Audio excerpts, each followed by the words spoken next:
దేవుడు ఎన్నిసార్లు ప్రేమగా హెచ్చరించినా మనిషి ఎందుకు తిరుగుబాటు చేస్తాడు? నాయకత్వాన్ని తక్కువగా చూసినప్పుడు దాని ఫలితం ఎంత భయంకరంగా ఉంటుందో తెలుసా? ఇక టాపిక్లోకి వెళ్ళే ముందు చిన్న ప్రార్థన. ప్రియమైన పరలోకపు తండ్రి, ఈరోజు నీ వాక్యాన్ని అర్థం చేసుకునేలా జ్ఞానం మాకు దయచేయము తండ్రి. ప్రభువా, తిరుగుబాటు కాదు, విధేయతను నేర్పించు.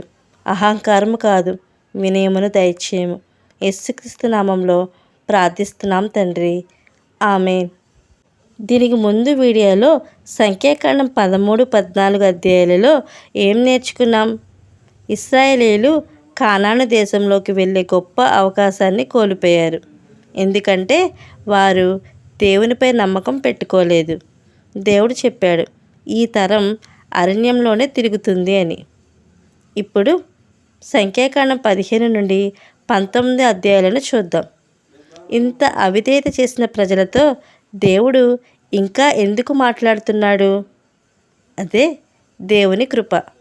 మనుషులు తప్పు చేసినా దేవుడు వారిని పూర్తిగా వదిలిపెట్టలేదు. దేవుడు వారికి బలుల గురించి, పరిశుద్ధ జీవితం గురించి, తన ఆజ్ఞలను గౌరవించడం గురించి మళ్ళీ బోధించాడు. ఎందుకంటే దేవుడు ఒక విషయం కోరుకుంటున్నాడు. నా ప్రజలు ఇతరుల్లా కాదు, పరిశుద్ధంగా జీవించాలి. ఆ తర్వాత దేవుడు వారి వస్త్రాల అంచుల్లో నీలిరంగు దారాలు పెట్టమన్నాడు. ఎందుకంటే ప్రతిసారి వాటిని చూసినప్పుడు మేము దేవుని ప్రజలమని గుర్తు రావాలి. ఇప్పుడు కూడా మన జీవితంలో దేవుని గుర్తు చేసే విషయాలు అవసరం. ప్రార్థన చేయటం, బైబిల్ చదవడం, స్తుతించటం, ఇవన్నీ మనల్ని దేవుని దగ్గరగా ఉంచుతాయి. కానీ ప్రజల హృదయం మాత్రం మారలేదు. ఒకరోజు కోరాహు అనే వ్యక్తి దాతాను, అబీరాము మరియు 250 మంది నాయకులతో కలిసి మోషేకు ఎదురు తిరిగారు. వాళ్ళు చెప్పారు, ప్రజలంతా పరిశుద్ధులే కదా, మరి నాయకత్వం మీకే ఎందుకు? ఇది కేవలం మోషేకు వ్యతిరేకంగా కాదు, దేవుడు ఏర్పాటు చేసిన అధికారానికి వ్యతిరేకంగా తిరుగుబాటు. మోషే ఈ మాట విన్న వెంటనే కోప్పడలేదు. అతను నేలపై పడి ప్రార్థించాడు. మోషే ఇలా అంటున్నాడు, దేవుడు ఎవరు తనవారో చూపిస్తాడు అని. మరుసటి రోజు కోరాహు మరియు అతని వర్గం దేవుని ఎదుట నిలబడ్డారు.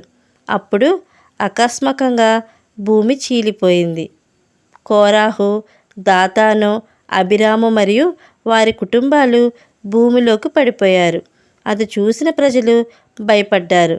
కానీ ఆశ్చర్యం ఏమిటంటే మరుసటి రోజే ప్రజలు మళ్ళీ మోషేను, అహరోనును నిందించడం ప్రారంభించారు. మీరు దేవుని ప్రజలను చంపేశారు అని అన్నారు. అప్పుడు దేవునికి కోపం వచ్చింది. ప్రజల మధ్య తెగులు ప్రారంభమైంది. వేల మంది పడిపోతున్నారు.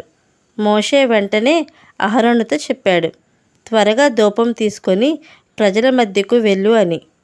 అప్పుడు అహరోను పరిగెత్తాడు. ఒకవైపు చనిపోయినవారు, మరోవైపు బ్రతికినవారు. అహరోను మధ్యలో నిలబడి దేవుని ఎదుట ప్రార్థించాడు. అప్పుడు తెగులు ఆగిపోయింది. ఇది యేసుక్రీస్తుని గుర్తు చేస్తుంది. మనం పాపం వల్ల తీర్పు రావాల్సింది, కానీ యేసు మన మధ్య నిలబడి మనకు రక్షణ ఇచ్చాడు. ఆయనను ప్రజలు ఇంకా పూర్తిగా నమ్మలేదు. అందుకే దేవుడు మరో అద్భుతం చేశాడు. ప్రతి గోత్ర నాయకుడు ఒక కర్ర తీసుకొని రావాలి అన్నాడు. అహరోను కర్రను కూడా దేవుని సన్నిధిలో ఉంచారు. మరుసటి రోజు చూసేసరికి అహరోను కర్రకు మొగ్గలు వచ్చాయి, పూలు పూసాయి, బాదం పండ్లు కూడా వచ్చాయి. చనిపోయిన కర్ర జీవం పొందింది. దేవుడు చెప్పాడు, నేను ఎన్నుకున్నవాడు ఇతనే. మనుషులు ఒప్పుకోకపోయినా దేవుడు ఎన్నుకున్న వారిని ఆయన నిలబెడతాడు. అలానే ఎండిపోయిన కర్రకు జీవం ఇచ్చినట్లే దేవుడు మన జీవితాన్ని కూడా మార్చగలడు. అంటే చనిపోయినట్టున్న జీవితానికి కూడా దేవుడు జీవం దయచేయగలడు.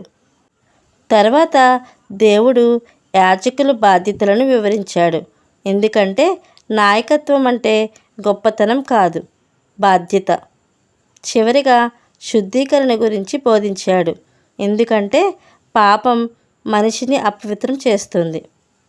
ఇప్పుడు కథ మొత్తం మనకు ఒక గొప్ప సత్యాన్ని నేర్పిస్తుంది. అదేంటో చూద్దాం. 1. తిరుగుబాటు నాశనాన్ని దారితీస్తుంది. 2.